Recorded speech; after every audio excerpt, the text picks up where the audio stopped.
Hello everyone, my self Hanuman Jahangir, chemistry faculty CLC Sikar. देखो last lecture में अपन ने केमिकल इक्विलिब्रियम कंप्लीट कर लिया था। आज अपन स्टार्ट करने जा रहे हैं ionic equilibrium. Most important topic जो लगता भी डिफिकल्ट है, रियलिटी में कि फिजिकल केमिस्ट्री में सबसे टफ टॉपिक कौन से आएंगे तो नाम आते हैं मूल कंसेप्ट आयोनिक इक्विलिब्रियम, ये नाम आते हैं। तो आयोनिक इक्विलिब्रियम स्टार्ट कर रहे हैं। मैं अभी बोल रहा हूं आज फर्स्ट लेक्चर से इसके बेसिक पे आप ध्यान दें। आप फॉर्मूला रट्टा नहीं मारे कि कैसे पीएच कैलकुलेट होती है, फॉर्मूला रट्टा नहीं मारे, आप बेसिक पे ध्यान दोगे तो लास्ट लेक्चर तक आपको ये चीज सारी समझ में आएगी कि इससे सिंपल टॉपिक हो ही नहीं सकता है कोई। बिल्कुल बेसिक से चलेगा, मतलब कोई रट्टा मार सिस्टम है ही नहीं है। आपको जो जो पॉइंट लिखाए जाएंगे उनको ध्यान रखना है और उनका यूज करना आना चाहिए, आपको यूटिलाइज करना आना चाहिए। ठीक है, चलो आज अपन स्टार्ट करते हैं। बिल्कुल बेसिक से बताऊंगा। सबसे पहले आज अपन स्टार्ट करते हैं इसके अंदर टाइप्स ऑफ सब्सटेंस।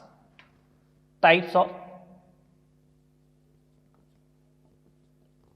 सब्सटेंस, पदार्थ के प्रकार कितने होते हैं।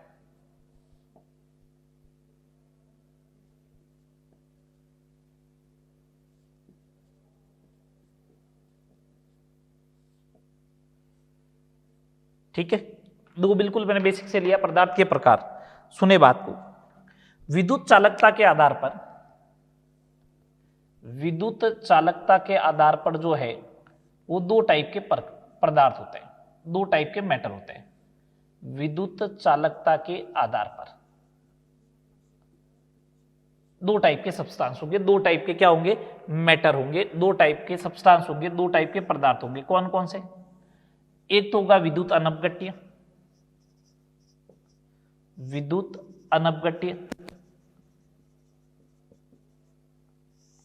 नॉन इलेक्ट्रोलाइट, और एक होगा विद्युत अपघट्य जिसे अपन बोलेंगे इलेक्ट्रोलाइट। विद्युत अपघट्य जिसे अपन क्या बोलेंगे, इलेक्ट्रोलाइट। ठीक है, देखो क्या क्या होते हैं, डेफिनेशन देखते हैं विद्युत अपघट्य और विद्युत अनपघट्य की। विद्युत अपघट्य वे पदार्थ जो गलित अवस्था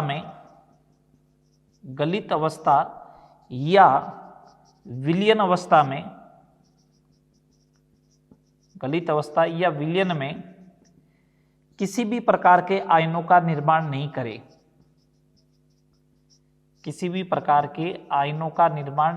करे,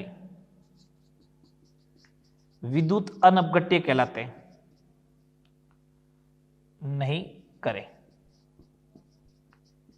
विद्युत अनपघट्य कहलाते हैं वे पदार्थ जो गलित अवस्था या विलयन अवस्था में किसी भी प्रकार के आयनों का निर्माण नहीं करे, क्या कहलाएंगे, विद्युत अनपघट्य। एग्जाम्पल देखिए, अगर आयन का निर्माण नहीं करता है तो आयन का निर्माण नहीं करेगा तो विद्युत धारा का प्रवाह भी नहीं करेगा।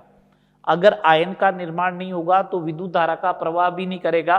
तो आयन का निर्माण नहीं करता उसे अपन क्या बोलते हैं, विद्युत अनपघट्य, नॉन इलेक्ट्रोलाइट। ठीक है, एग्जाम्पल ध्यान रखना है कौन कौन से होते हैं। सॉल्यूशन में भी अपन ने बात की थी, जो आयनों का निर्माण नहीं करते हैं वो नॉर्मल कोलिगेटिव प्रॉपर्टी शो करते हैं, और जो आयनों का निर्माण कर देते हैं मतलब अंदर जाने के बाद टूटते हैं, वो एबनॉर्मल या फिर असामान्य अणुसंख्या गुणधर्म प्रदर्शित करते हैं। इसके एग्जाम्पल देखें, इसके एग्जाम्पल है सभी आणविक यौगिक होना चाहिए, मॉलिक्यूलर कंपाउंड होना चाहिए। जैसे ग्लूकोज ले लिया, ठीक है, सुक्रोज ले लिया, यूरिया हो गया, etc। ये सारे किस में आएंगे, विद्युत अनपघट्य की कैटेगरी में आएंगे। इसका सिंपल सा डेफिनेशन ये हो जाएगा कि गलित अवस्था या विलयन अवस्था में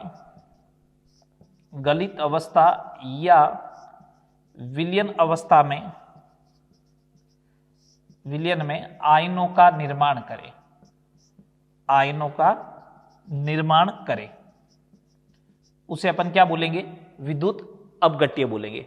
जो गलित अवस्था या विलयन में आयनों का निर्माण करते हैं उसे अपन क्या बोलते हैं, इलेक्ट्रोलाइट, विद्युत अपघट्य बोलते हैं। बोलो, बात क्लियर है। विद्युत अनपघट्य क्या होता है, विद्युत अपघट्य क्या होता है, एग्जाम्पल देखते हैं। इसके अगर एग्जाम्पल की बात करें तो एसिड अम्ल, बेक्षार और सॉल्ट। एसिड बेस सॉल्ट जो होंगे वो किसके एग्जाम्पल होंगे? विद्युत अपघट्य के एग्जाम्पल होंगे, जो गलित अवस्था या फिर विलयन प्रावस्था में आयनों का क्या करते हैं? निर्माण करते हैं। बात क्लियर? तो सबसे पहले मैंने आपको ये बताया टाइप्स ऑफ सब्सटेंस क्या होगा, पदार्थ के प्रकार क्या होंगे। दो टाइप के होंगे, एक होगा विद्युत अनपघट्य, दूसरा होगा विद्युत अपघट्य। बोलो हाँ या ना, समझ में आ रहा है? चलो आगे, चलो आगे बात करते हैं। विद्युत अपघट्य जो होता है वो दो टाइप का होता है। विद्युत अपघट्य जो है वो दो टाइप के होंगे। कौन कौन से? पहला टाइप देखते हैं, दुर्बल विद्युत अपघट्य। दुर्बल विद्युत अपघट्य, वीक इलेक्ट्रोलाइट। और एक होता है प्रबल विद्युत अपघट्य।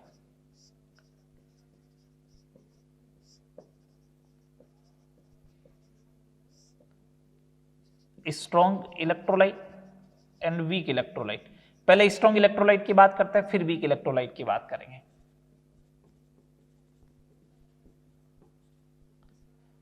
स्ट्रॉन्ग इलेक्ट्रोलाइट की बात करते हैं।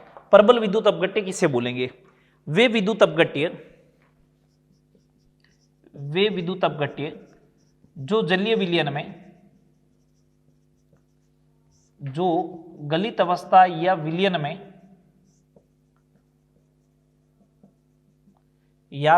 में पूर्ण वियोजित हो जाते हैं। पूर्ण वियोजित हो जाते हैं।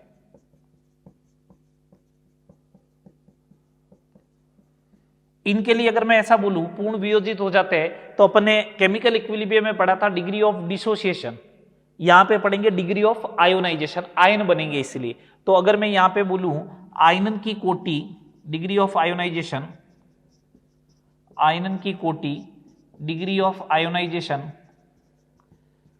अगर डिग्री ऑफ आयोनाइजेशन की बात करोगे तो अप्रोक्सीमेट 1 आएगा, मतलब लगभग 100% आएगा।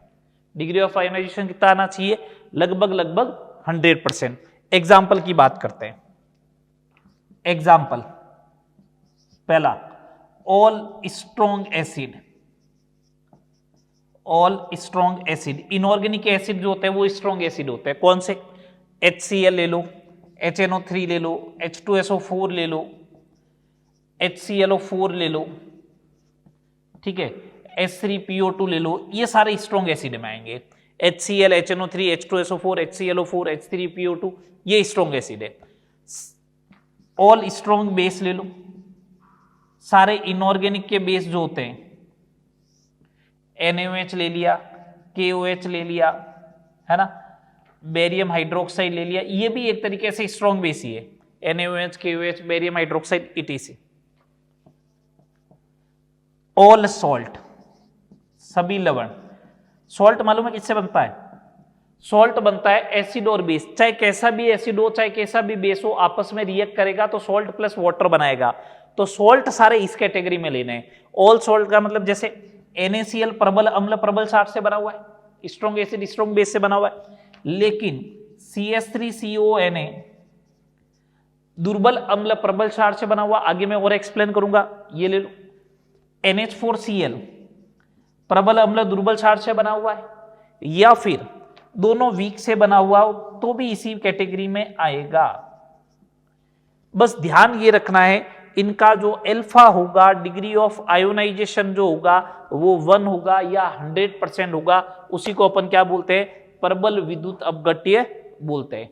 एग्जाम्पल ध्यान रखना, ये एग्जाम्पल आए दिमाग में, आपको दिमाग चलना चाहिए। अच्छा, HCl दिया, प्रबल है, स्ट्रॉन्ग इलेक्ट्रोलाइट है, 100% टूटेगा, बस ये दिमाग चल रहा है आपका, ठीक है।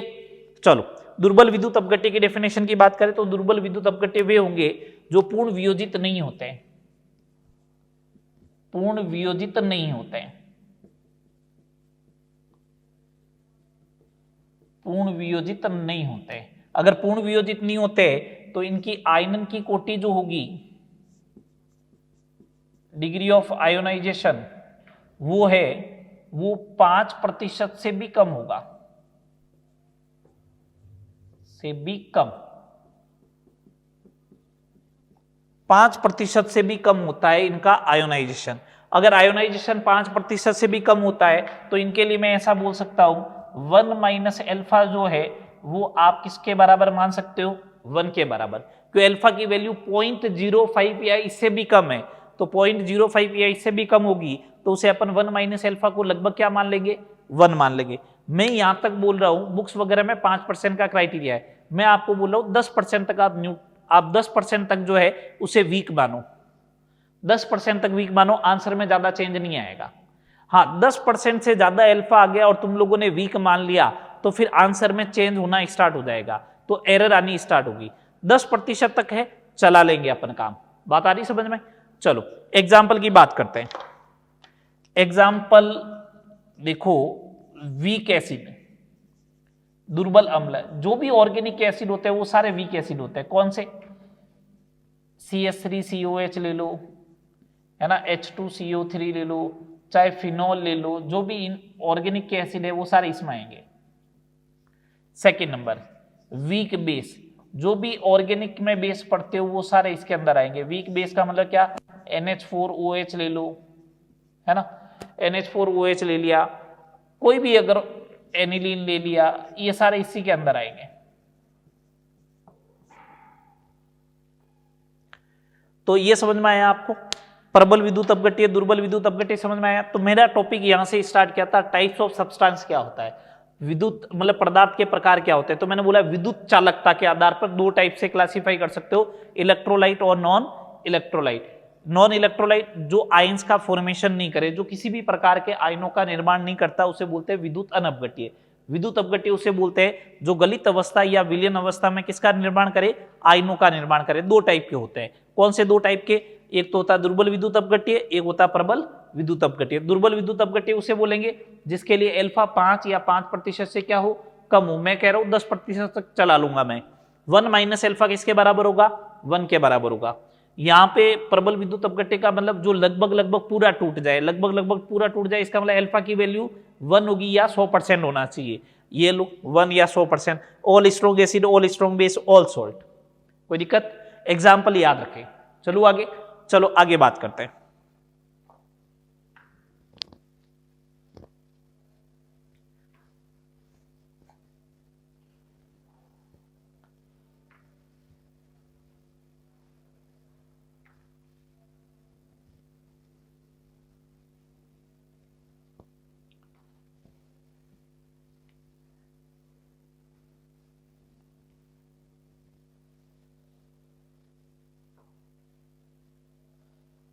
नेक्स्ट अपन बात करते हैं आयनन की कोटि को प्रभावित करने वाले कारक, factor affecting degree of ionization. Degree of ionization, आयनन की कोटि को प्रभावित करने वाले कारक।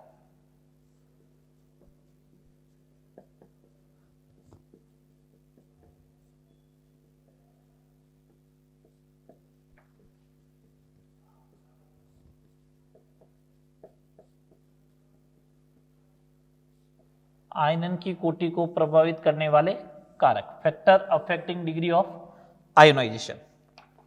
आयनन की कोटि को प्रभावित करने वाले कारक कौन से हैं? कौन कौन से फैक्टर जो होते हैं वो डिग्री ऑफ आयोनाइजेशन को अफेक्ट करते हैं? चलो आओ देखते हैं। पहला फैक्टर तो यही है कि विद्युत अपघट्य की प्रकृति, नेचर ऑफ इलेक्ट्रोलाइट, विद्युत अपघट्य की प्रकृति, नेचर ऑफ इलेक्ट्रोलाइट। सिंपल सी बात है, विद्युत अपघट्य की प्रकृति के आधार पर मेरे को अगर ये चेक करना है तो डिग्री ऑफ आयोनाइजेशन जो होती है, मतलब आयनन की जो कोटि होती है वो ज्यादा किसकी होती है, प्रबल या दुर्बल? प्रबल विद्युत अपघट्य के आयोनाइजेशन की कोटि जो होती है वो ज्यादा होती है एज कंपेयर टू किसके, दुर्बल के।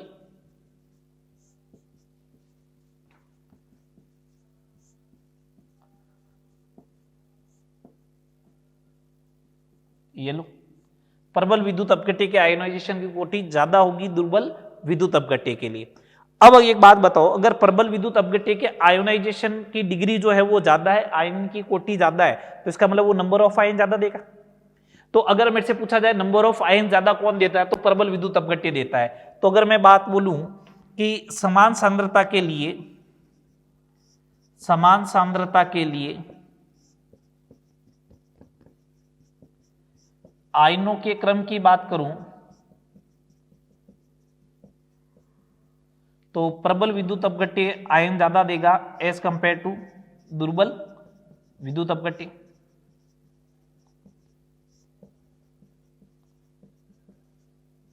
प्रबल विद्युत अपघट्य क्या करेगा, ज्यादा आयन देगा एज कंपेयर टू किसके, दुर्बल विद्युत अपघट्य के। बोलो हाँ या ना, बात ऑल क्लियर सारी, बताओ। तो ये पहला फैक्टर है विद्युत अपघट्य की प्रकृति। अगर स्ट्रॉन्ग इलेक्ट्रोलाइट है तो 100% उसका अल्फा जो होगा वो ज्यादा होगा एज कंपेयर टू किसके, दुर्बल विद्युत अपघट्य। मैं बोल रहा हूं समान सांद्रता अगर ली जाए तो आयन ज्यादा कौन देगा, तो प्रबल विद्युत अपघट्य ज्यादा आयन देता है एज कंपेयर टू किसके, दुर्बल विद्युत अपघट्य। क्यों, ये टूटेगा ज्यादा तो आयन ज्यादा देगा। बात क्लियर। चलो सेकंड नंबर बात करते हैं प्रबल विद्युत अपघट्य की प्रकृति के बाद में विलायक की प्रकृति। अच्छा, विलायक की प्रकृति के ऊपर भी डिपेंड करता है, बिल्कुल करेगा साहब। कैसे वो समझो, नेचर ऑफ सॉल्वेंट। एक बात बताओ, अगर कोई विद्युत अपघट्य है तो इसका मतलब उनमें आयन्स होंगे, आयन के बीच में फोर्स लगेगा। कौन सा फोर्स लगेगा आयन के बीच में, आयनिक फोर्स, इलेक्ट्रोस्टैटिक फोर्स लगेगा। और इलेक्ट्रोस्टैटिक फोर्स की वैल्यू क्या होती है, F इज इक्वल टू, आयनों के बीच में आवेश लगता है KQ1Q2/R²। मैं इसको ऐसे लिखूं क्या, F इज इक्वल टू 1/4 ये डाइइलेक्ट्रिक कांस्टेंट एप्सिलॉन Q1Q2/R²। ये जो डाइइलेक्ट्रिक कांस्टेंट होता है E, परावैद्युतांक बोलते हैं जिसको अपन हिंदी में, ये परावैद्युतांक जो होता है वो विलायक का गुणधर्म होता है, विलायक का गुणधर्म होता है। अब एक बात बताओ, अगर जिसका डाइइलेक्ट्रिक कांस्टेंट ज्यादा होगा उसका फोर्स ऑफ अट्रैक्शन कम होगा। अगर डाइइलेक्ट्रिक कांस्टेंट बढ़ेगा तो F क्या होगा, कम होगा। अगर F कम होगा तो आयनों के बीच में आकर्षण बल अगर कम लग रहा है तो वियोजन की कोटि अल्फा बढ़नी चाहिए, वियोजन की कोटि अल्फा बढ़ेगी। मैं जस्ट एक सिंपल सा एग्जांपल लेता हूं, मैं एक एग्जांपल ले रहा हूं। देखिए, मैंने अगर आपसे ये पूछा कि ये CH3COOH है, इसके आयनन की कोटि का क्रम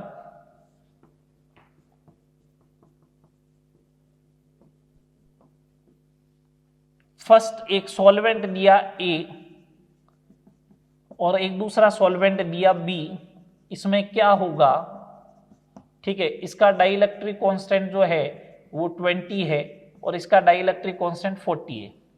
तो जिसका डाइइलेक्ट्रिक कांस्टेंट अगर ज्यादा होगा उसमें फोर्स ऑफ अट्रैक्शन कम होगा तो वियोजन की कोटि ज्यादा हो जाएगी। तो अपना आंसर ये होना चाहिए कि आयनन की कोटि जो होगी वो B में ज्यादा होगी एज कंपेयर टू A के। तो जिसका डाइइलेक्ट्रिक कांस्टेंट ज्यादा होता है उसमें वियोजन की कोटि भी ज्यादा आएगी, नंबर ऑफ आयंस भी क्या आएंगे, ज्यादा आएंगे। वाटर एक अच्छा सॉल्वेंट है, उसका रीजन उसका डाइइलेक्ट्रिक कांस्टेंट ज्यादा होता है। अधिकतम नहीं बोल रहा हूं, मैंने बोला ज्यादा होता है। ज्यादा कितना होता है, 80 के आसपास होता है, 79-80 कंसीडर करते हैं। तो वाटर का डाइइलेक्ट्रिक कांस्टेंट ज्यादा होता है, इसलिए जो है वो एक यूनिवर्सल सॉल्वेंट है, क्योंकि विद्युत अपघट्य उसमें जाने के बाद 100% टूटने की क्या रखता है, प्रोबेबिलिटी रखता है। ठीक है बात। थर्ड नंबर बात करते हैं टेम्परेचर, तापमान, टेम्परेचर। समझे बात को। अगर कोई इलेक्ट्रोलाइट है, ये AB इलेक्ट्रोलाइट है, चलो ये विद्युत अपघट्य है, ये जाएगा तो टूटेगा तो ये बनना चाहिए A++B- आयन का निर्माण करेगा। ये टूटने का प्रक्रम है। देखो, अगर बॉन्ड बनता है तो ऊर्जा उत्सर्जित होती है, एक्सोथर्मिक प्रोसेस होता है, उष्माक्षेपी होता है। अगर बॉन्ड ब्रेक करनी है तो हीट देनी पड़ेगी, उष्मा देनी पड़ेगी, और उष्मा देनी पड़ेगी तो इसका मतलब इसका प्रोसेस ΔH कैसा होगा, पॉजिटिव। एंडोथर्मिक है, उष्माक्षेपी अभिक्रिया है। अरे अपन तो पहले ही बात कर चुके हैं, एंडोथर्मिक उष्मा शोषी है। तो केमिकल इक्विलिब्रियम में बोला था अगर उष्मा शोषी होगा तो टेम्परेचर बढ़ाओगे तो रिएक्शन फॉरवर्ड में जाएगी, अगर रिएक्शन फॉरवर्ड में गई तो आयंस ज्यादा बनेंगे, अगर आयन ज्यादा बनेंगे तो आयनन की कोटि क्या होगी, बढ़ेगी। तो टेम्परेचर बढ़ाओगे तो आयनन की कोटि, डिग्री ऑफ आयोनाइजेशन अल्फा क्या होगा, बढ़ेगा। टेम्परेचर बढ़ाओगे तो आयनन की कोटि क्या बढ़नी चाहिए, बढ़नी चाहिए। बात आ गई समझ में। 3 फैक्टर हो गए। चले आगे बात करें। चलो 4th नंबर फैक्टर पे बात करते हैं।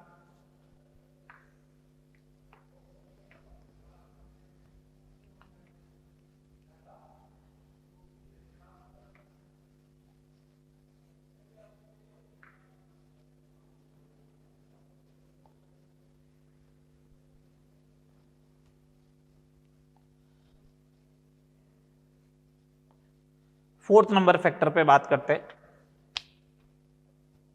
4th नंबर फैक्टर है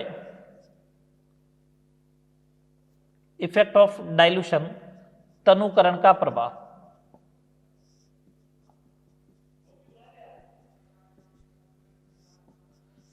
सुनना बात को, छोटे छोटे पॉइंट फॉर्मेट में लिख रहे हैं। तनुकरण करने पर,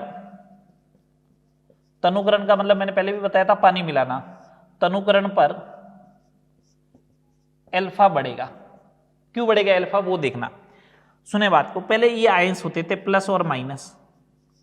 जब तनुकरण किया तो पानी आएगा, पानी आएगा तो पानी इनके बीच में ही आएगा, तो इनके बीच की दूरी क्या होगी, बढ़ेगी। वाटर आया तो इनके बीच की दूरी बढ़ गई। आयंस के बीच की दूरी बढ़ी, आयनों के मध्य की दूरी बढ़ गई। अगर आयनों के मध्य की दूरी बढ़ गई अगर, तो उनके मध्य लगने वाला आकर्षण बल कम हो गया। अगर आकर्षण बल कम होगा तो अल्फा बढ़ेगा। तो कैसा भी विद्युत अपघट्य हो, चाहे प्रबल हो चाहे दुर्बल विद्युत अपघट्य हो, कैसा भी विद्युत अपघट्य हो, प्रबल हो चाहे दुर्बल हो, तनुकरण करने पर उसका अल्फा बढ़ेगा। अगर 95% डिसोसिएशन हो रखा है तो 98 हो जाएगा, 5% डिसोसिएशन हो रहा है तो 10 हो जाएगा, 12 हो जाएगा, 14 हो जाएगा, इस टाइप से। ठीक है, लेकिन तनुकरण करने पर अल्फा हमेशा बढ़ेगा, पहली बात। सेकंड नंबर बात, ओस्टवाल्ड का तनुता सिद्धांत, डाइल्यूशन लॉ ऑफ ओस्टवाल्ड या ओस्टवाल्ड डाइल्यूशन थ्योरी क्या कहती है, ये दुर्बल विद्युत अपघट्य के लिए लागू होगी, ध्यान रखना, आगे लिखवा देंगे। ये एक विद्युत अपघट्य लिया ए बी, अगर ये टूटता है ए प्लस प्लस बी माइनस में, ये टूटता है ए प्लस और बी माइनस में, मैंने मान लिया टी बराबर 0 टाइम पे इसका 1 मूल है या n मूल है, कितना मूल है, n मूल है, या इसकी कंसेंट्रेशन C है, ये 0 है, ये 0 है। T बराबर इक्विलिब्रियम पे C माइनस सी अल्फा लिखा जाएगा। ये तो बात समझ में आ रही। डिग्री ऑफ आयोनाइजेशन अल्फा है, 1 मोल में से अल्फा टूटेगा तो C में से कितना टूटेगा, C अल्फा, यहां बनेगा C अल्फा, यहां कितना बनेगा, C अल्फा। इसका मैंने वियोजन स्थिरांक ले लिया K, वो किसके बराबर होगा, A प्लस की कंसेंट्रेशन इंटू बी माइनस की कंसेंट्रेशन अपॉन ए बी, यही बात हुई। तो K is equal to C alpha into C alpha upon C minus C alpha, तो K बराबर C alpha square upon 1 minus alpha. दुर्बल विद्युत अपघट्य के लिए, दुर्बल विद्युत अपघट्य के लिए देखो मैंने यहां पे अब एज्यूम कर लिया कि दुर्बल है। दुर्बल विद्युत अपघट्य के लिए मैंने तुम लोगों को बोला ही था 1 माइनस अल्फा किसके बराबर होगा, 1 के, तो K बराबर सी अल्फा स्क्वायर होता है। अब सुने बात को, ये साम्य अवस्था स्थिरांक है, दो चीजों के ऊपर डिपेंड करता है, केमिकल इक्विलिब्रियम में पढ़ाया था, एक तो टेम्परेचर और एक मोड ऑफ द रिएक्शन। मैं टेम्परेचर चेंज नहीं कर रहा हूं, mode of the reaction change नहीं कर रहा हूं, तो K कांस्टेंट है, तो सी अल्फा स्क्वायर क्या होना चाहिए, कांस्टेंट होना चाहिए। तो अल्फा जो होगा वो इनवर्सली प्रोपोर्शनल टू होगा रूट सी के, है ना, या फिर डायरेक्टली प्रोपोर्शनल टू होगा रूट वी के। तो अगर वॉल्यूम बढ़ाओगे तो अल्फा बी बढ़ेगा, वॉल्यूम बढ़ाओगे तो अल्फा बी बढ़ेगा।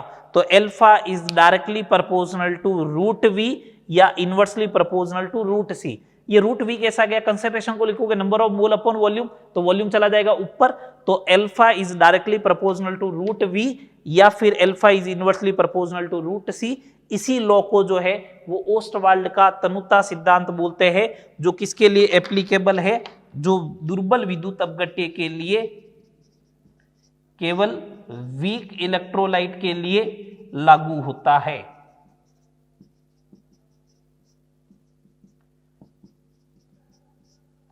समझ में आई बात, और वो ये है। अब इसके ऊपर न्यूमेरिकल्स की भी बात करेंगे आगे। अभी तक यहां तक समझ में आया? ये 4th नंबर पॉइंट था। मैंने कहा तनुकरण करोगे तो आयनों के बीच की दूरी बढ़ेगी, सेपरेशन बढ़ेगा, तो फोर्स ऑफ अट्रैक्शन कम होगा, तो आयन इजीली सेपरेट हो पाएंगे, तो उसका अल्फा बढ़ जाएगा। उसी से रिलेटेड था, तनुता से रिलेटेड, ओस्टवाल्ड का तनुता सिद्धांत, ओस्टवाल्ड डाइल्यूशन थ्योरी। तो अपन ने बोला अगर ए बी टाइप का इलेक्ट्रोलाइट हो, ए बी टाइप का ध्यान रखें, ए बी टाइप का इलेक्ट्रोलाइट हो तो C alpha square upon 1 minus alpha होता है। दुर्बल विद्युत अपघट्य के लिए 1 माइनस अल्फा 1 होगा, तो alpha is inversely proportional to root C या alpha is directly proportional to root V. बात क्लियर सारी? चलो आगे, चलो 5वें नंबर फैक्टर पे बात करते हैं। यहां तक बात क्लियर? हटा दूं अब इसको। चलो 5वें नंबर पे बात करते हैं सम आयन प्रभाव। इंपॉर्टेंट है भैया वो।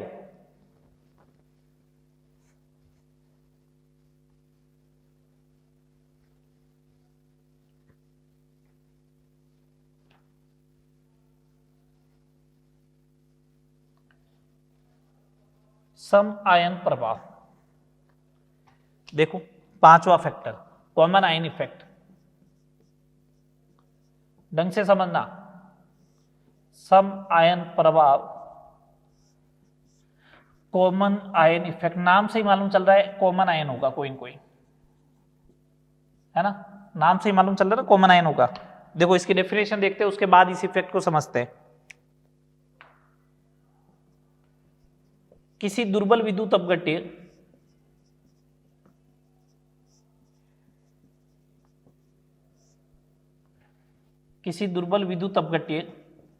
की वियोजन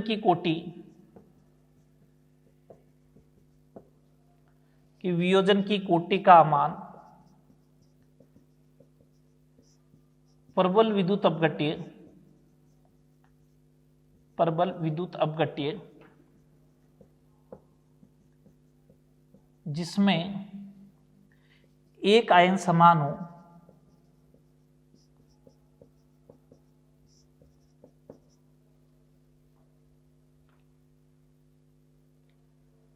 ऐसे लिखो इसकी डेफिनेशन को, थोड़ा सा लैंग्वेज में देखो। जब कोई प्रबल विद्युत अपघट्य, जब कोई दुर्बल विद्युत अपघट्य वीक इलेक्ट्रोलाइट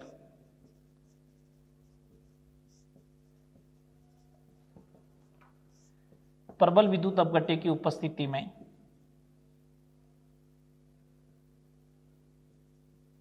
प्रबल, ऐसा लिख दूं क्या, स्ट्रॉन्ग इलेक्ट्रोलाइट, जब कोई दुर्बल विद्युत अपघट्य स्ट्रॉन्ग इलेक्ट्रोलाइट के साथ उपस्थित हो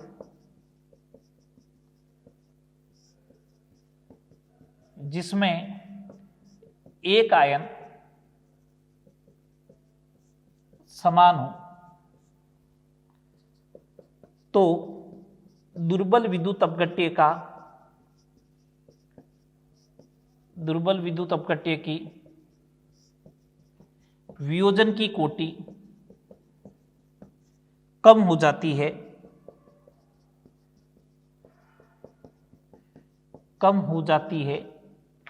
जिसे सम आयन प्रभाव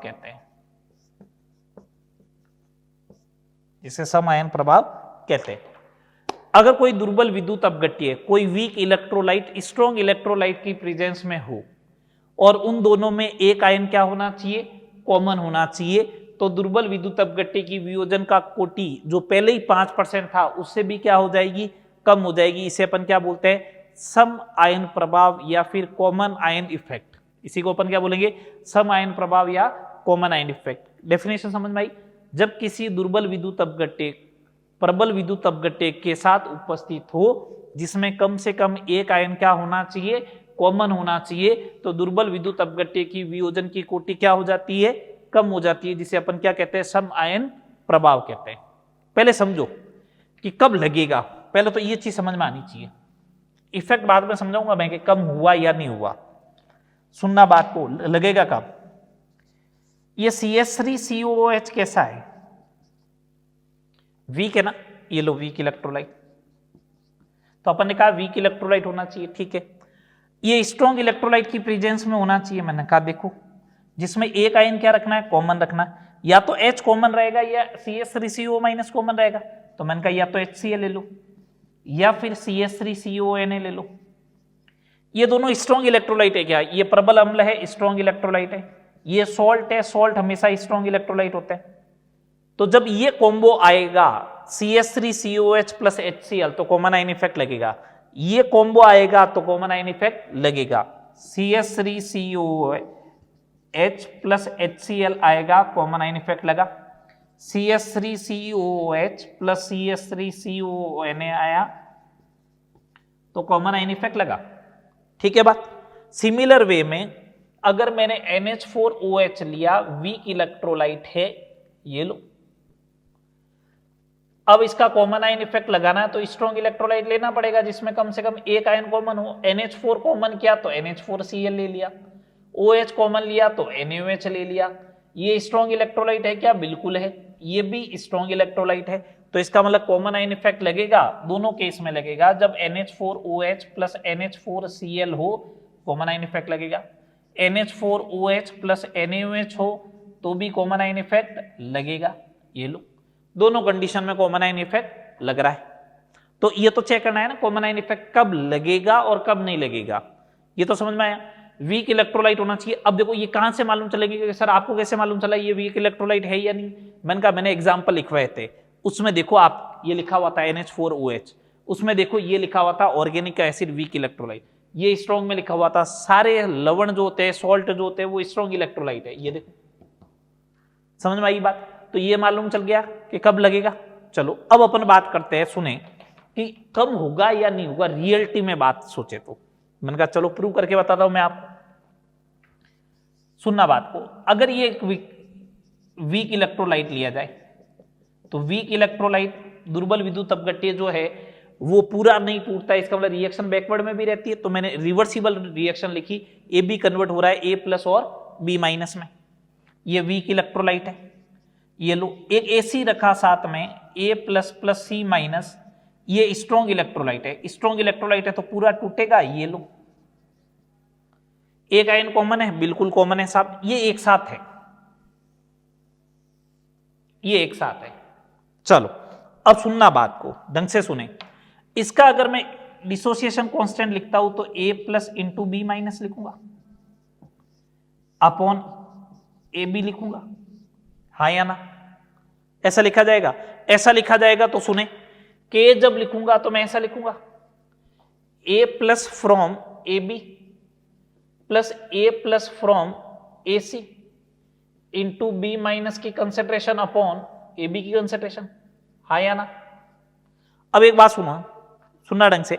अगर मैं इन दोनों की कंसेंट्रेशन बराबर लेता हूं, ये 100 लेता हूं, अब ये 100 में से 5 ही टूटता है तो 5 आया, और ये 100 में से टूटा 100 तो ये 100 मिले। तो ये ज्यादा होगा ना एज कंपेयर टू इसके, बोलो? तो ये ज्यादा होना चाहिए। तो मैं ऐसा बोल दूं क्या, A+ AB जो होगा वो बहुत कम होगा as compare to A+ from AC। तो मैं K इज इक्वल टू लिख देता हूं A+ आयन की concentration from AC into B- upon AB, ये लिखा गया। अब नॉर्मल वे में जब इसका आप K लिखते थे तो वो ऐसे लिखते थे A+ into B- upon AB। तो देखो ये A+ की कंसेंट्रेशन बढ़ गई, इस A+ की कंसेंट्रेशन को क्या किया आपने, बढ़ाया, बढ़ा है ना। पहले 5 ही लिखा जा रहा था, इस बार क्या हुआ, AC की 100 लिख दिया आपने, AC से आ रहा वही तो लिख दिया। तो आपने क्या किया, A+ को बढ़ाया, A+ को बढ़ाया तो K+, ये K बढ़ेगा। K बढ़ना नहीं चाहिए, K बढ़ना नहीं चाहिए। अगर K नहीं बढ़ेगा तो इसका मतलब AB बढ़ेगा।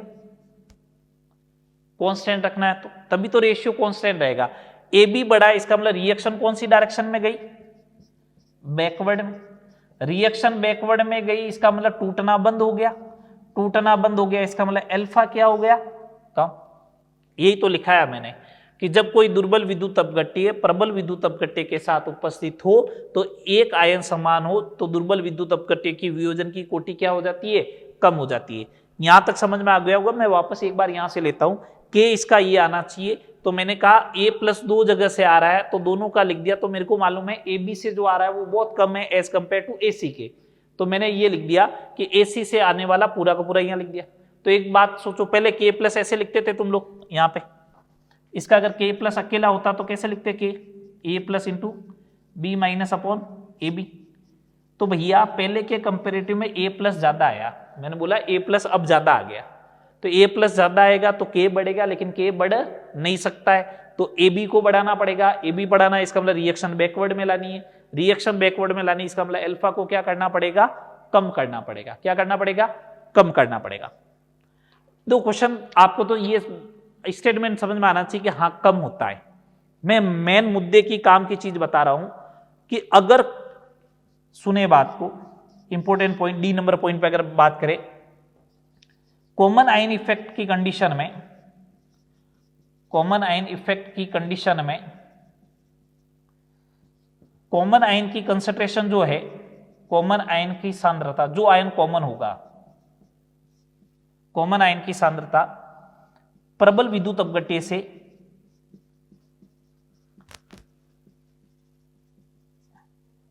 लिखी जाती है। जैसे क्या, अगर मैंने कहा A प्लस जो होगा वो किससे आएगा, A प्लस फ्रॉम AC से आएगा पूरा का पूरा। A प्लस कहां से आएगा, AC से लिखना पूरा का पूरा। बस इस बात का ध्यान रखना आपको, इस चीज को यूज करोगे तो आपका काम हो जाएगा। किसी भी कॉमन आयन की कंसंट्रेशन कहां से लिखनी है, कॉमन आयन कहां से लेना है, स्ट्रॉन्ग इलेक्ट्रोलाइट से लेना है। बस ये चीज ध्यान रखें। इसको अपन एक न्यूमेरिकल भी करवाएंगे, उसमें इसका यूज करना सिखाएंगे। ये बातें क्लियर होगी। 4 पॉइंट, 5 पॉइंट इफेक्ट।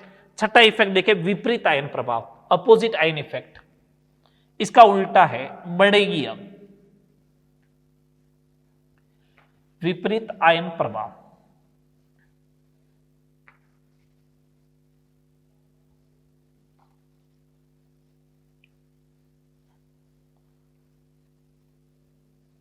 विपरीत आयन प्रभाव में बढ़ेगी।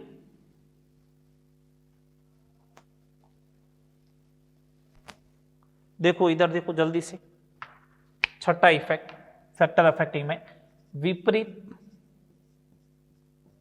आयन प्रभाव।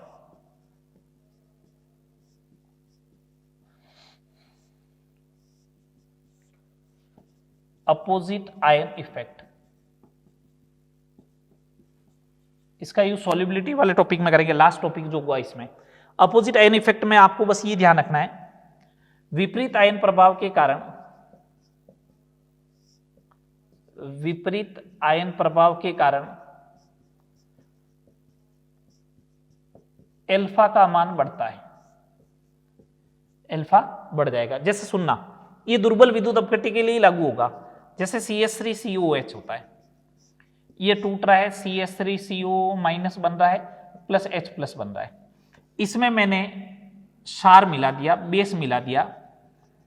तो जैसे ही आपने क्षार मिलाया, बेस मिलाया, तो क्षार मिलाने पर OH माइनस मिला है। OH माइनस किसके साथ रिएक्शन करेगा, H प्लस के साथ। ये इसके साथ रिएक्ट करके क्या बना लेगा, वाटर। तो साम्य पर H प्लस आयन की कंसेंट्रेशन क्या होने लगेगी, कम होने लगेगी।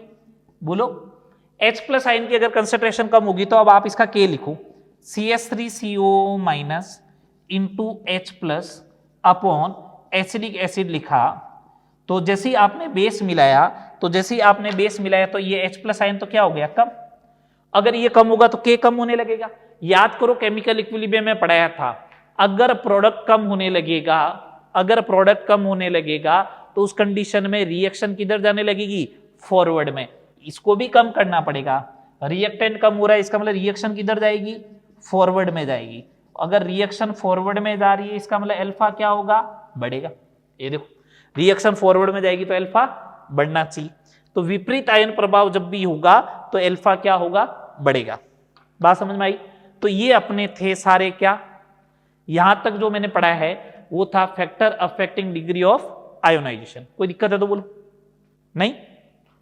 चलो अब अपन बात करते हैं, एक छोटा सा टॉपिक ले रहा हूं, आयनों की सांद्रता, कंसंट्रेशन ऑफ आयन, आयनों की सांद्रता, कंसंट्रेशन ऑफ आयंस।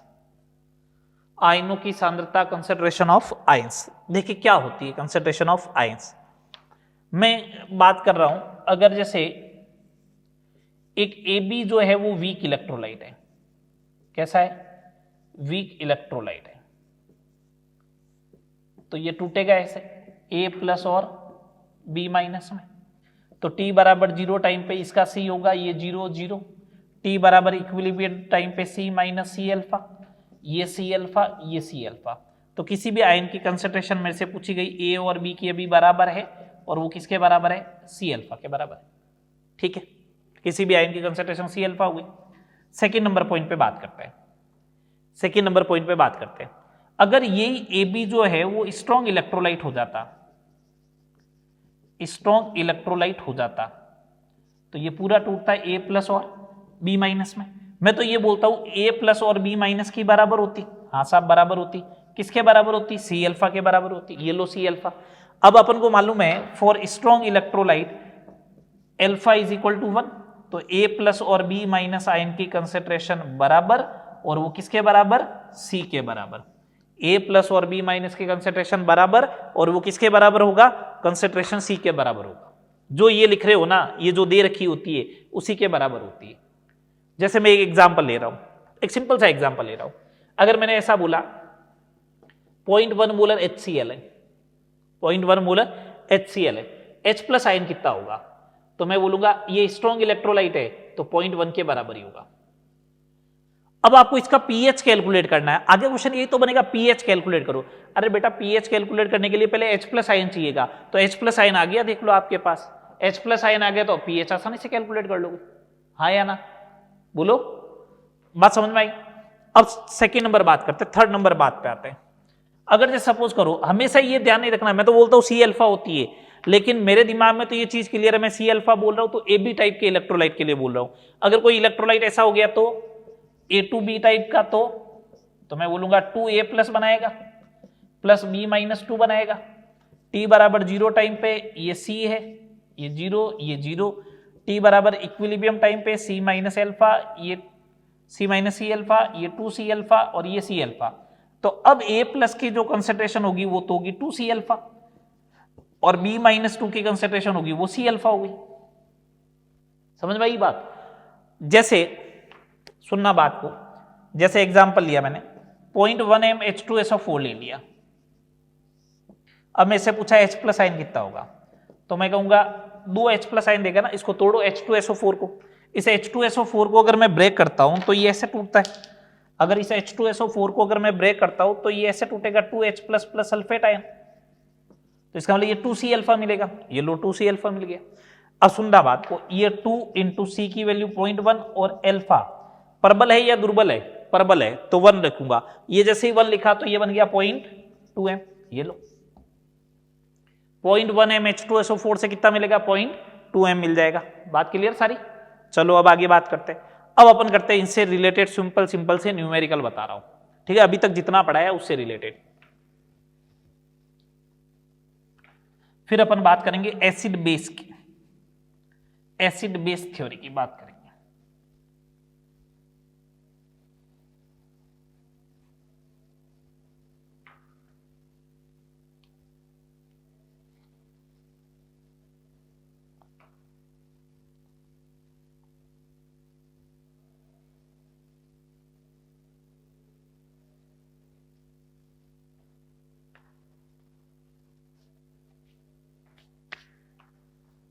जैसे पहला क्वेश्चन देखिए, किसी दुर्बल अम्ल का वियोजन स्थिरांक, दुर्बल बोल दिया है, अम्ल का वियोजन स्थिरांक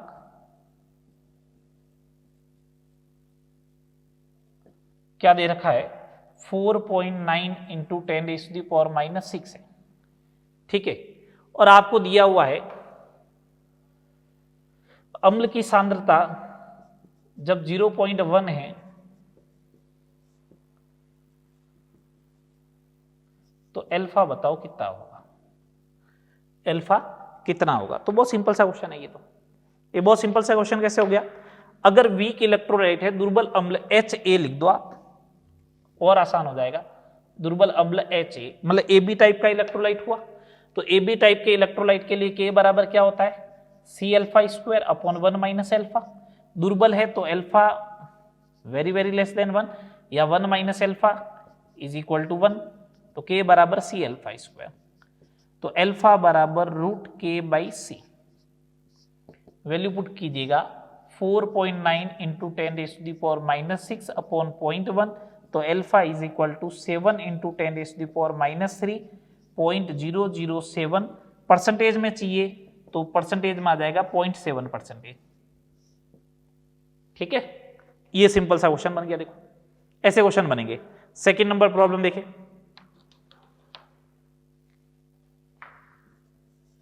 सेकंड नंबर मेरे को ये बोला किसी दुर्बल विद्युत अपघट्य, भैया जिसका वियोजन स्थिरांक माइनस में आ रहा है ना पावर, तो वो दुर्बल ही है, अपना आप ये ध्यान रखें। अगर ये दे रखा 1.6 इंटू 10⁻⁻4 है, ये है, बोला C बराबर 0.1 m है, तो A प्लस की सांद्रता ज्ञात करो, A प्लस की सांद्रता ज्ञात करो। तो मेरे पास एक तरीका है, अपन को मालूम है K बराबर क्या होता है, C अल्फा स्क्वायर। तो यहां से अल्फा कैलकुलेट कर लो, root K by C. Root K by सी क्या आया, 1.6 इंटू 10⁻⁻4 अपॉन क्या 0.1, तो ये हो जाएगा 4 इंटू 10⁻²। ए बी टाइप का इलेक्ट्रोलाइट है तो किसी भी आयन की कंसंट्रेशन सी अल्फा, सी कितना है 0.1 इंटू 4 इंटू 10⁻², तो 4 इंटू 10⁻³ आएगा। एक अल्टरनेटिव वे में और बताता हूं, के बराबर होता है सी अल्फा स्क्वायर। एक काम करो, दोनों साइड सी से मल्टीप्लाई कर दो, तो यहां से सी अल्फा आ जाएगा रूट के इंटू सी, रूट के इंटू सी। और किसी भी आयन की कंसंट्रेशन किसके बराबर होती है, सी अल्फा, तो सी अल्फा किसी भी आयन की कंसंट्रेशन हो जाएगी रूट के इंटू सी के। अगर वो वीक है तब तो के कितना दे रखा है, सीधा अप्लाई करो 1.6 इंटू 10⁻⁴। सी कितना दे रखा है 0.1, यही बात हुई। इन दोनों को हटाओ 10⁻⁻6 बन जाएगा, तो 4 इंटू 10⁻⁻3 सीधा ये आ जाएगा एक लाइन में। आपको ये 3 स्टेप नहीं चलने पड़ेंगे, ये अल्टरनेटिव वे है इसका। समझ में आ गई बात। तो किसी भी आयन की कंसंट्रेशन जो होती है वो सी अल्फा के बराबर होता है, और वीक इलेक्ट्रोलाइट है तो वो सी अल्फा किसके बराबर होता है, रूट के इंटू सी के बराबर होता है। चले आगे, चलो थर्ड नंबर प्रॉब्लम देखें। थर्ड नंबर प्रॉब्लम देखें, अगर मैंने कंसंट्रेशन C1 रखी मैंने 0.1 m, तो अल्फा 1 आया 0.002। अब मैंने C2 कर दिया 0.00001 m, तो बोला अल्फा 2 कितना आएगा।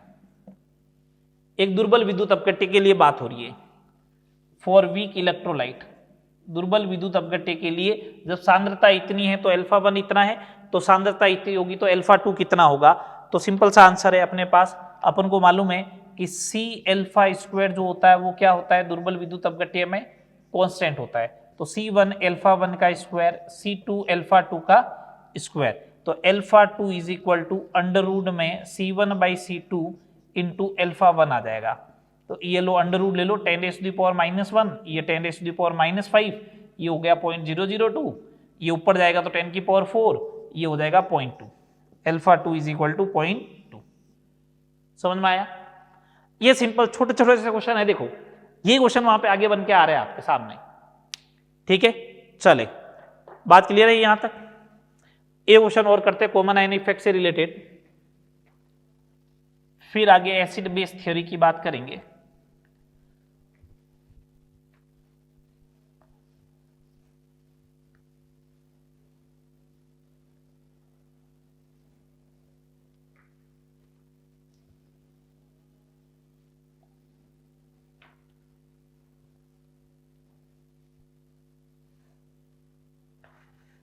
आपको ये बोला गया नेक्स्ट प्रॉब्लम में, प्रॉब्लम नंबर 4, आपसे ये बोला गया एक वीक इलेक्ट्रोलाइट है AB, उसका डिसोसिएशन कांस्टेंट दे रखा 1.6 इंटू 10⁻⁻4। एक दुर्बल विद्युत अपघट्य है AB जिसका K दे रखा अपन को E, ठीक है। 0.1 m AB एवं प्रबल विद्युत अपघट्य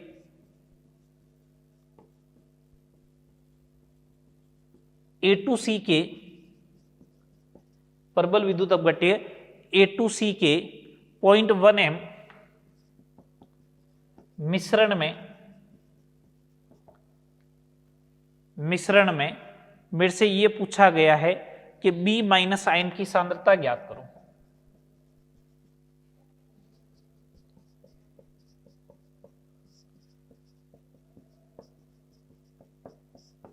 सुनना बात कुड़न से, बहुत अच्छा क्वेश्चन है।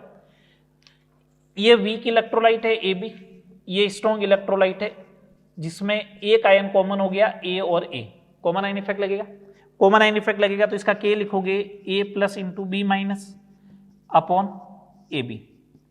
मैंने तुम लोगों को क्या समझाया था, कॉमन आयन इफेक्ट जब भी लगता है तो कॉमन आयन की कंसेंट्रेशन स्ट्रॉन्ग से लेनी है। तो इसका मतलब A प्लस कहां से लोगे, A2C से। एक बात बताओ, ये A2C है, जब ये A2C अगर आप ले रहे हो, हाँ देखो इधर अपन ने बोला था कि मैंने तुम लोगों को समझाया था A2C जो है, यहां से आप क्या करें, कॉमन आयन की कंसेंट्रेशन कैलकुलेट कर ले A प्लस की। A प्लस की कितनी मिलेगी, 2C के बराबर। C कितना दे रखा है इसका 0.1, ये लो, ये हो गया 0.2। ये वैल्यू यहाँ पुट करो, K is equal to A plus की कंसेंट्रेशन 0.2 आ गया, B माइनस की कैलकुलेट करनी है, AB की कंसेंट्रेशन कितनी दे रखी है, 0.1 दे रखी है, तो B माइनस की जो कंसेंट्रेशन आएगी वो आएगी K/2, आएगी K/2। K कितना दे रखा है बोलो, 1.6 into 10⁻⁻⁴ divide by 2, 0.8 into 10⁻⁻⁴ means 8 into 10⁻⁵। ये आई।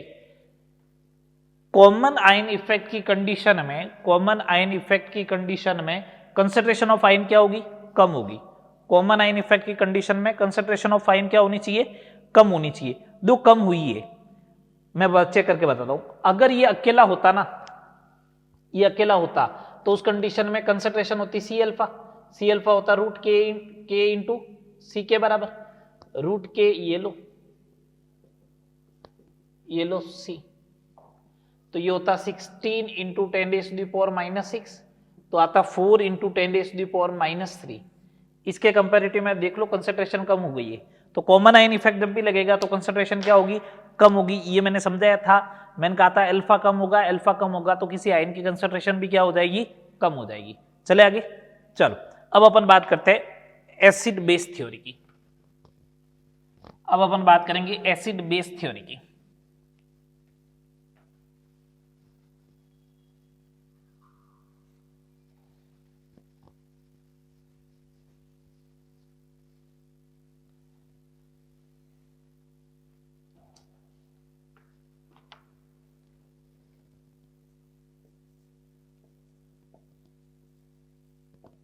मैं वापस एक अलग से नेक्स्ट लेक्चर में अपन एसिड और बेस अलग से बात करेंगे। अभी मैं बस एसिड बेस थ्योरी जो है उनकी बात करने वाला हूं। कौन से एसिड बेस थ्योरी आए, तीन कॉन्सेप्ट आए, आरेनियस, ब्रोंस्टेड और लेविस कॉन्सेप्ट। तीन कॉन्सेप्ट थे, उसमें से अपने एग्जाम पॉइंट ऑफ व्यू से बात करें तो सबसे इंपॉर्टेंट है ब्रोंस्टेड एसिड बेस थ्योरी। सबसे इंपॉर्टेंट क्या रहेगा, ब्रोंस्टेड एसिड बेस थ्योरी। चलो मैं एक एक करके तीनों की बात करता हूं। सबसे पहले आरेनियस कंसेप्ट, आरेनियस का सिद्धांत।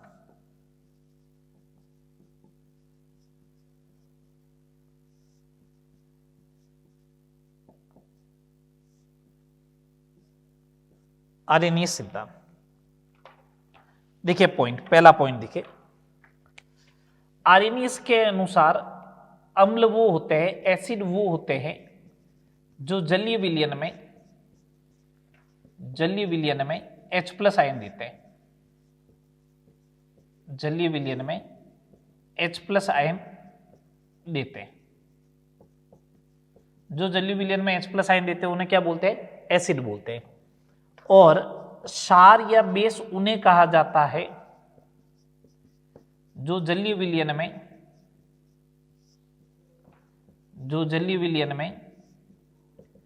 OH माइनस आयन देते हैं। जो जलीय विलयन में OH माइनस आयन देते हैं उन्हें बोलते हैं क्षार, बेस। और एसिड उसको बोलते हैं जो जलीय विलयन में क्या देते हैं, H प्लस आयन देते हैं। नेक्स्ट पॉइंट बात देखिए, H प्लस आयन जो है वो जलीय विलयन में कौन सी फॉर्मेट में रहेगा? जलीय विलयन में H प्लस के फॉर्मेट में नहीं रह के किस में रहता है? H3O plus, H5O2 plus, H7O3 plus या फिर H9O4 प्लस के रूप में रहता है। ठीक है, कैसे समझना बात को? ये जैसे मैंने H3O लिया प्लस का, H2O में H प्लस, जो आप H प्लस दोगे एसिडिक मीडियम में, वो वाटर के साथ रिएक्शन करके बनाएगा H3O प्लस, बना लिया H3O प्लस। अब इस ऑक्सीजन के ऊपर पॉजिटिव चार्ज आ गया। जब ऑक्सीजन के ऊपर पॉजिटिव चार्ज आएगा तो ये हाइड्रोजन बॉन्डिंग में पार्टिसिपेट नहीं कर सकता है, लेकिन ये हाइड्रोजन तो हाइड्रोजन बॉन्डिंग में पार्टिसिपेट कर सकता है। ये लो, ऑक्सीजन के साथ हाइड्रोजन बॉन्ड बना लेगा वाटर के ऑक्सीजन के साथ। सिमिलर वे में ये भी हाइड्रोजन बॉन्डिंग बना लेगा, ये भी हाइड्रोजन बॉन्डिंग बना लेगा, ये 3 डॉट के थ्रू हाइड्रोजन बॉन्डिंग। ये पूरा स्ट्रक्चर देखे, ये पूरा स्ट्रक्चर में देख ले, 2 4 6 7 8 9 H9, 4 ऑक्सीजन हो गए और पॉजिटिव चार्ज इस फॉर्मेट में रहेगा। मैक्सिमम टेंडेंसी ये, एक हाइड्रोजन बॉन्ड बनाया तो ये बनेगा, 2 हाइड्रोजन बॉन्ड बनाया तो ये बनेगा, तीसरा हाइड्रोजन बॉन्ड बनाएगा तो ये बन जाएगा। ठीक है, सिमिलर वे में OH माइनस आयन जो है, OH माइनस आयन जो होगा, अगर मैं बात करूं OH माइनस आयन की, तो OH माइनस आयन जलीय विलयन में कौन से फॉर्मेट में रहेगा? वाटर जोड़ते जाओ, इसमें भी ये रहेगा H3O2 minus, H5O3 minus and H7O4 minus के रूप में रहेगा। कौन से फॉर्मेट में रहेगा? H3O। ठीक है, कैसे रहेगा? 3 हाइड्रोजन बॉन्डिंग कर सकता है। कितनी हाइड्रोजन बॉन्डिंग करेगा? 3 बार हाइड्रोजन बॉन्डिंग करेगा तो ये बन जाएगा। ठीक है, ये बात आपको ध्यान रखनी है। एग्जाम्पल की बात करते हैं नेक्स्ट पॉइंट में, 5वें नंबर पॉइंट पे एग्जाम्पल कैसे लिखूंगा। ये जलीय विलयन लिया HCl इन एक्वस मीडियम, जलीय विलयन में H प्लस दे रहा है प्लस Cl माइनस, एसिड दे रहा है, H प्लस दिया है इसने, इसलिए ये क्या है? एसिड है, आर्सेनियस का एसिड है। NaOH लिया, जलीय विलयन में लिया मैंने, तो जलीय विलयन में लिया तो OH माइनस दे रहा है, ये OH माइनस दे रहा है, इसलिए ये क्या है? बेस है। तो जो जलीय विलयन में H प्लस देता है वो अम्ल होता है, जो जलीय विलयन में OH माइनस देता है वो क्या होता है? बेस होता है। बात क्लियर? इसके ऊपर ज्यादा क्वेश्चन वगैरह कुछ बनते नहीं है। हाँ, इसकी लिमिटेशन ध्यान रखनी है, मैं बोल देता हूं, मॉड्यूल में वगैरह में लिखी हुई है, आपको ध्यान रखना बस। लिमिटेशन क्या है इसकी, कमियां क्या है? जो फर्स्ट लिमिटेशन जो है ना इसकी फर्स्ट लिमिटेशन तो ये कि ये केवल जलीय विलयन में ही जो है, जलीय विलयन में लागू होता है। अगर आपने जलीय विलयन नहीं लिया तो फिर आप एसिडिक और बेसिक नेचर चेक ही नहीं कर पाओगे। सेकेंड नंबर, ये ऑक्साइड जो होते हैं, ऑक्साइडों का अम्लीय या क्षारीय प्रभाव की व्याख्या नहीं कर पाता है, ऑक्साइडों के अम्लीय या क्षारीय प्रभाव की व्याख्या नहीं कर पाएगा। थर्ड नंबर अगर मैं बात करूं तो ये सापेक्षिक सामर्थ्य की भी व्याख्या नहीं करता। रिलेटिव स्ट्रेंथ क्या होगी, कौन अच्छा एसिड है या कौन स्ट्रॉन्ग एसिड है, कौन वीक एसिड है, सापेक्षिक सामर्थ्य की भी व्याख्या नहीं कर पाएगा। बेसिकली 3 चीजें डिफाइन नहीं कर पाता है। जलीय विलयन में लागू नहीं होगा, अगर नॉन मेटल का ऑक्साइड है तो वो एसिडिक होता है, उसकी व्याख्या नहीं कर पाएगा। मेटल का एसिड जो होता है वो बेसिक होता है, ऑक्साइड, उसकी व्याख्या नहीं कर पाएगा, और सापेक्षिक सामर्थ्य की व्याख्या नहीं कर पाता है। बस ये ध्यान रखना है। ठीक है, काम के जितने भी पॉइंट है एसिड बेस थ्योरी में आरएनएस कंसेप्ट से रिलेटेड वो मैंने सारे लिख दिए। चले आगे, सेकंड नंबर बात करते हैं ब्रोंस्टेड एसिड बेस थ्योरी।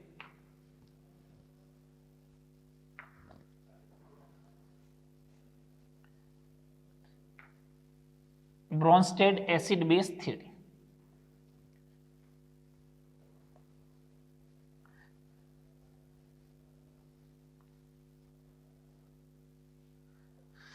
चलो सेकेंड नंबर कंसेप्ट पे आते हैं, ब्रोंस्टेड एसिड बेस थ्योरी।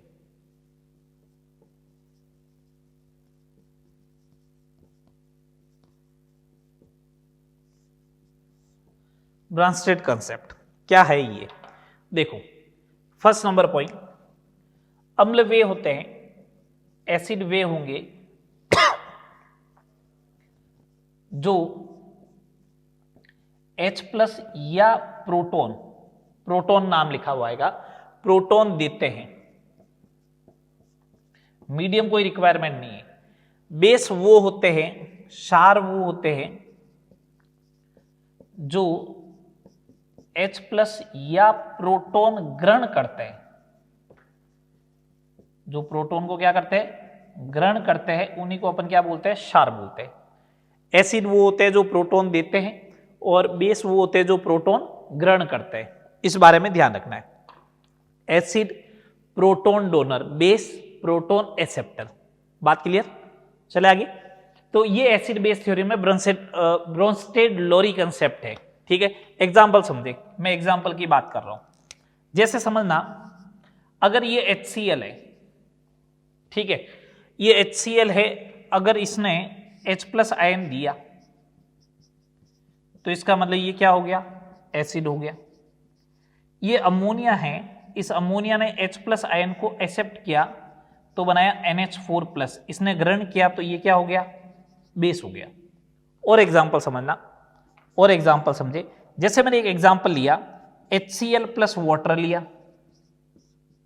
तो इसमें बनेगा Cl- प्लस H3O+, ये बना।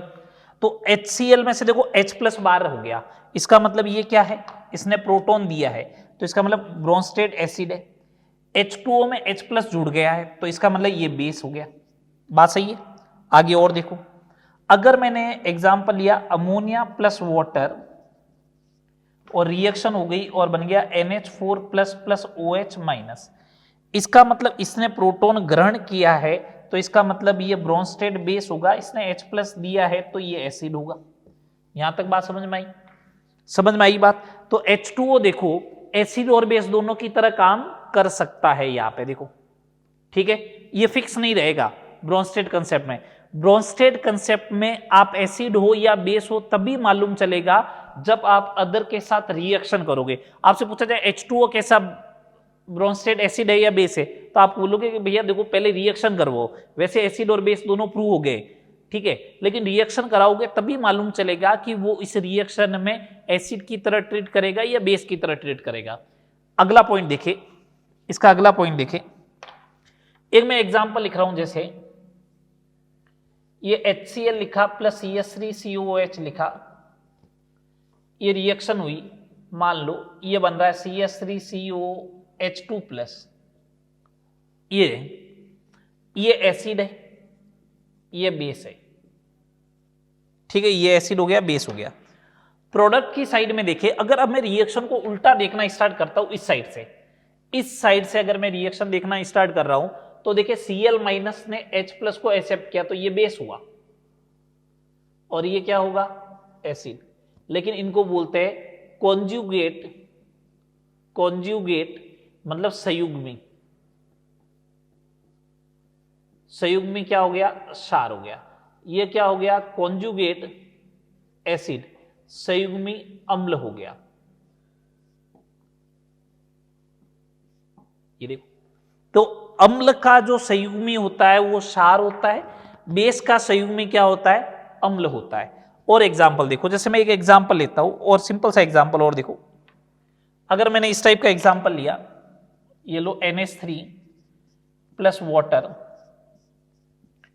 NH4+ OH- बना, तो ये क्या है, एसिड है। ये क्या है, बेस है। गलत, इसने H+ आयन एक्सेप्ट किया तो ये बेस होगा, ये एसिड होगा, ठीक है। इस बेस का कॉन्जुगेट ये बन रहा है तो ये होगा कॉन्जुगेट एसिड और इसका हो जाएगा ये कॉन्जुगेट बेस। बोलो, इस बेस का ये NH4 बन रहा है तो ये हो जाएगा कॉन्जुगेट एसिड, और H2O से बन रहा है OH- तो एसिड का बन जाएगा कॉन्जुगेट बेस। बोलो हाँ या ना, समझ में आ रहा है? ठीक है, तो मैं एक बात यहां पे ये बोलना चाह रहा हूं कि संयुग्मी अम्ल क्षार युग्म को, संयुग्मी अम्ल क्षार युग्म को H+ के द्वारा डिफर किया जाता है,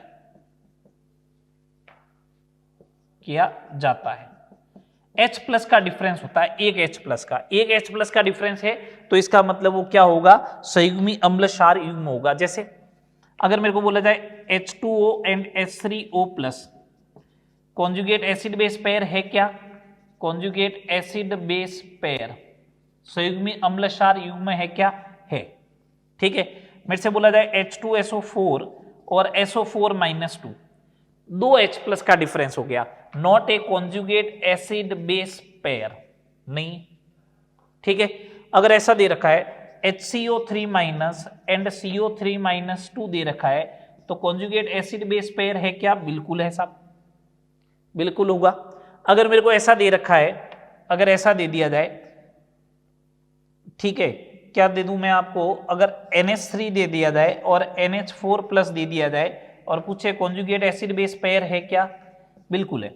अगर एक H प्लस का डिफर होता है तो उसे अपन कॉन्जुगेट एसिड बेस पेयर बोलेंगे अभी के लिए, तो ये ध्यान रखना है। एक H प्लस का अगर डिफरेंस होता है तो उसे कॉन्जुगेट एसिड बेस पेयर बोला जाता है। एक तो एग्जाम में ये पूछा जाता है कॉन्जुगेट एसिड बेस पेयर कौन सा है कौन सा नहीं है, आइडेंटिफाई कर लो। अब अगला क्वेश्चन जो आएगा इसी के अंदर, ब्रोंस्टेड कॉन्सेप्ट के अंदर, वो क्या आ रहा है वो देखो।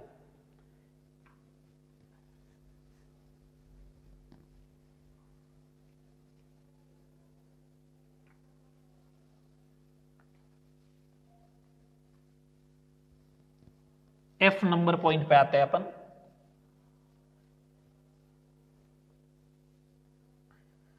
F नंबर पॉइंट पे आते हैं। F नंबर पॉइंट में मैं ये बोल रहा हूं, आपको ऐसा दिया जाएगा कि H2O का कॉन्जुगेट एसिड क्या होगा।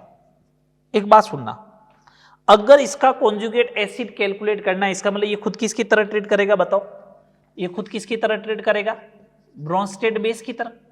बेस का ही तो कॉन्जुगेट एसिड होगा, तो ये बेस की तरह ट्रीट करेगा। तो बेस कौन होता है, जो H प्लस एक्सेप्ट करता है, तो क्या बना H3O प्लस, तो ये बेस था, तो इसका कॉन्जुगेट एसिड ये हो गया, तो कॉन्जुगेट एसिड कौन हो जाएगा, H3O plus. Conjugate acid calculate करना है तो H प्लस जोड़ दे, कॉन्जुगेट बेस कैलकुलेट करना है तो H माइनस हटा दे, H को माइनस कर दे। ठीक है, ये फर्स्ट एग्जांपल था। दूसरा एग्जांपल अपन से ऐसे पूछा जा सकता है, ऐसा पूछ लेगा, NH2 या NH3 का कॉन्जुगेट बेस पूछ लिया, है ना। तो कॉन्जुगेट बेस पूछा तो अपन को मालूम है दिमाग में कि NH3 का कॉन्जुगेट बेस पूछा, इसका मतलब ये एसिड होगा। अगर ये एसिड की तरह काम करेगा तो H प्लस आयन रिलीज करना चाहिए, तो NH2 minus is a conjugate base of NH3। ठीक है, जैसे इसका पूछ ले, थर्ड नंबर बात करें, HCO3 माइनस का कॉन्जुगेट एसिड पूछ लिया आपसे, इसका कॉन्जुगेट एसिड पूछा, इसका मतलब ये बेस की तरह काम करेगा। बेस वो होता है जो H प्लस आयन को एक्सेप्ट करे, तो H2CO3 H प्लस एक्सेप्ट करवा दो। समझ में आ रही है बात। तो इस टाइप से आपसे पूछा जा सकता है कि इसका कॉन्जुगेट एसिड बेस पेयर, या ये है तो इसका कॉन्जुगेट एसिड क्या होगा, ये है तो इसका कॉन्जुगेट बेस क्या होगा, ये है तो इसका कॉन्जुगेट एसिड क्या होगा। बात क्लियर। आगे बात करते हैं G नंबर पॉइंट पे, 7वां नंबर पॉइंट इसका, एम्फीप्रोटिक स्पीसीज,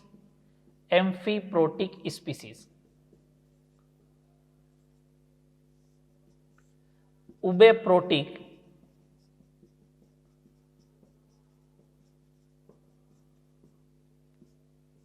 स्पीसीज। उबेप्रोटिक स्पीसीज होती क्या वो सुनना। देखो, एम्फी का मतलब होता है दोनों, और प्रोटिक का मतलब प्रोटॉन ग्रहण भी करे और प्रोटॉन का त्याग भी करे। वे स्पीसीज जो प्रोटॉन ग्रहण या प्रोटॉन ग्रहण एवं त्याग दोनों करते हैं, उबेप्रोटिक स्पीसीज कहलाते हैं। ठीक है, जैसे एग्जाम्पल लेते चलो आओ। एग्जाम्पल लिया मैंने H2O। H2O एक H प्लस आयन रिलीज करेगा तो OH माइनस बनाएगा, एक H प्लस लेगा तो H3O प्लस बनाएगा। दोनों चीजें बन रही है, इसका मतलब H2O जो है वो एम्फीप्रोटिक स्पीसीज है। ठीक है, अब अगर मैं से ऐसा पूछा जाए कि NH3 एम्फीप्रोटिक स्पीसीज है क्या, तो मैं सिंपल सा बोलूंगा H+ आयन रिलीज करवो तो बनेगा NH2-, H+ दे दो बनेगा अमोनियम आयन। दोनों बन रहे हैं, ये भी पॉसिबल होता है, ये भी पॉसिबल होता है। इसका मतलब ये जो है वो क्या है, एम्फीप्रोटिक है। समझ में आई बात, ये एम्फीप्रोटिक होगा। अब अगर आपसे ऐसा दे दिया जाए, अब आपको ऐसा दे दिया जाए कि CO3-2 बताओ है या नहीं है, तो मैं एक सिंपल सी बात बोलूंगा CO3-2 है तो इसके बारे में सुनो भैया, H+ दे तो सकते हो तो HCO3- तो बनेगा, लेकिन H+ रिलीज करवा सकते हो क्या, नहीं करवा सकते हो। Not a amphiprotic, not amphiprotic. सबसे अच्छा जो क्वेश्चन बनता है ना वो इस टाइप क्या बनेगा, ठीक है, ऐसा दे देगा H2PO2-। ठीक है, अब आपने कहा ठीक है भैया देखो इधर H+ आयन दे दो इसको, ये लो H3PO2 बन जाएगा, पॉसिबल है, हाइपोफॉस्फोरस एसिड। आपने कहा कि H+ रिलीज भी करवा दो तो मैंने कहा बनेगा HPO2-2 नॉट पॉसिबल। क्या सर पॉसिबल क्यों नहीं हुआ, 2 हाइड्रोजन थे, अरे वो एसिडिक हाइड्रोजन था ही नहीं, वो प्रोटॉन था ही नहीं। H3PO2 का जब स्ट्रक्चर बनाते हो, पहले भी बात कर चुके हैं, ये वाला स्ट्रक्चर होता है इसका, ये वाला स्ट्रक्चर था, तो जब ये H+ हटा तब ये बना। ये प्रोटॉन है ही नहीं, ये प्रोटॉन नहीं है तो हटेगा ही नहीं, नहीं हटेगा तो ये बनना नहीं चाहिए। तो एक तो इसके बारे में ध्यान रखें। ठीक है, सेकंड नंबर ये दे रखा हो HPO3-2, तो देखो ये नहीं है ना, नॉट एम्फीप्रोटिक, नॉट एम्फीप्रोटिक। ठीक है, अब अगर इसके बारे में बात कर रहा हूं तो H+ दो इसको, तो H+ देते ही तो बन जाएगा H2PO3-1, पॉसिबल है, और H+ निकालते ही बन जाएगा PO3-3, पॉसिबल नहीं है। क्यों, क्योंकि ये मूल स्पीसीज जो है वो यहां से आई हुई है, इसमें एसिडिक हाइड्रोजन 2 ही होते हैं। इसके अंदर कितने एसिडिक हाइड्रोजन है, 2, ये मैं पहले बात कर चुका हूं सारी। एसिडिक हाइड्रोजन इसमें 2 है, अगर एसिडिक हाइड्रोजन इसमें 2 है तो 2 निकलने चाहिए, 2 निकलने के बाद ये बन जाएगा। तो अब ये रिलीज नहीं करेगा H+, तो नहीं करना चाहिए, आपने करवाया, गलत है, नॉट एम्फीप्रोटिक।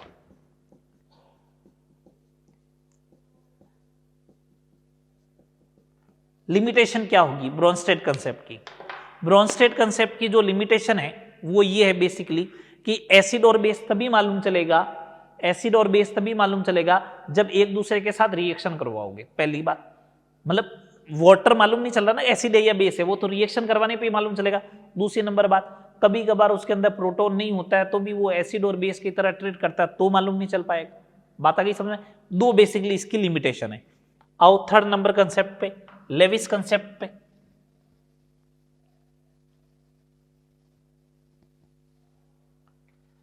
लेविस कंसेप्ट पे आए बेटा, नेक्स्ट क्लास के लिए आप लॉग एंटी लॉग की वैल्यू देख लेना, है ना, उनकी जरूरत पड़ने वाली है।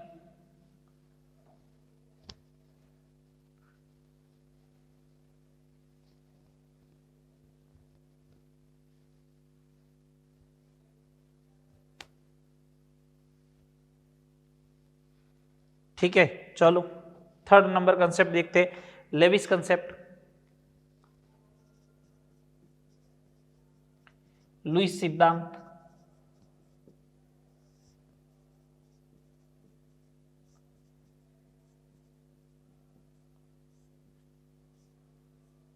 ठीक है, लेविस कंसेप्ट क्या कहता है, लेविस कंसेप्ट सिंपल सा ये बोलता है कि एसिड वो होते हैं, अम्ल वे होते हैं जो लोन पेयर या एकांकी इलेक्ट्रॉन युग्म, एकांकी इलेक्ट्रॉन युग्म ग्रहण करते हैं, और बेस वे होते हैं, लेविस बेस वे होंगे, लुईस सार वे होंगे जो लोन पेयर दान करते हैं, डोनेट करते हैं। ठीक है, थर्ड नंबर पॉइंट, लेविस अम्ल, Lewis acid and Lewis base जब रिएक्शन करते हैं तो कौन सा बॉन्ड बनता है? तो उपसंयोजक कोऑर्डिनेट बॉन्ड बनेगा।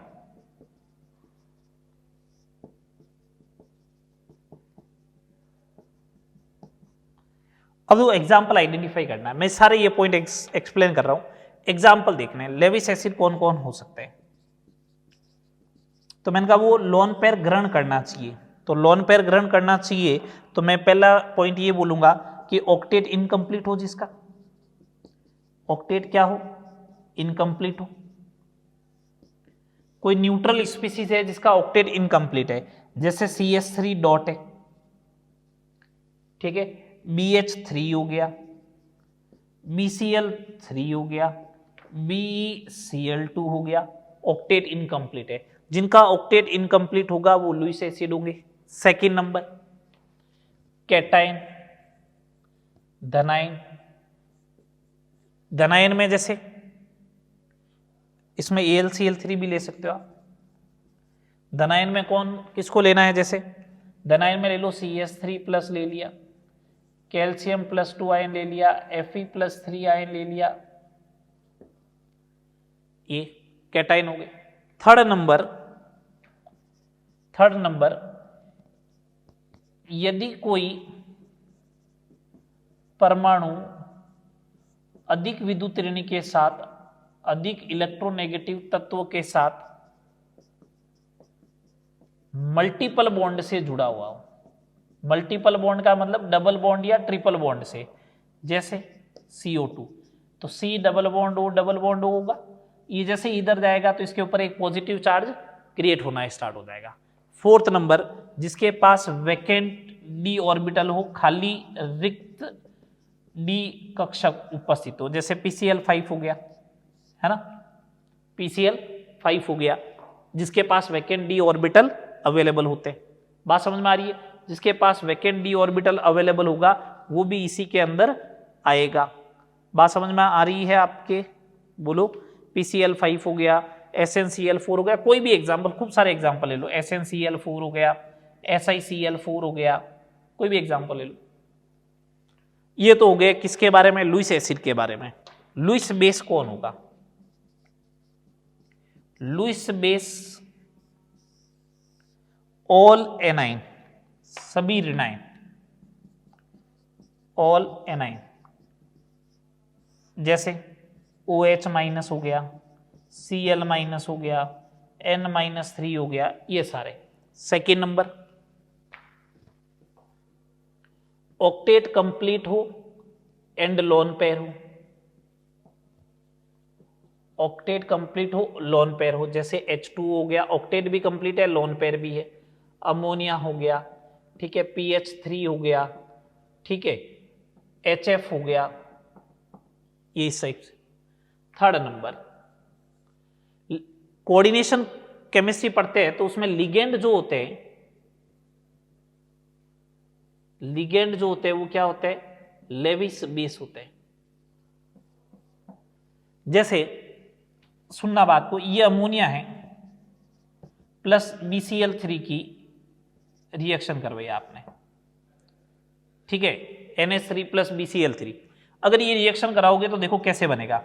इस H3N को ऐसे लिख दिया मैंने, इस BCl3 को मैंने अगर ऐसे लिखा तो ये कोऑर्डिनेट बॉन्ड डोनेट करेगा, तो इसका भी ऑक्टेट कंप्लीट हो जाएगा और इसका भी ऑक्टेट कंप्लीट हो जाएगा। इन दोनों के ऑक्टेट कंप्लीट हो गए तो इसने कौन सा बॉन्ड बनाया? एक कोऑर्डिनेट बॉन्ड बनाया, तो कोऑर्डिनेट बॉन्ड बनेगा, ठीक है ना। ये मैंने पॉइंट लिखाया था कि इसके अंदर कौन सा बॉन्ड बनेगा? कोऑर्डिनेट बॉन्ड बनेगा।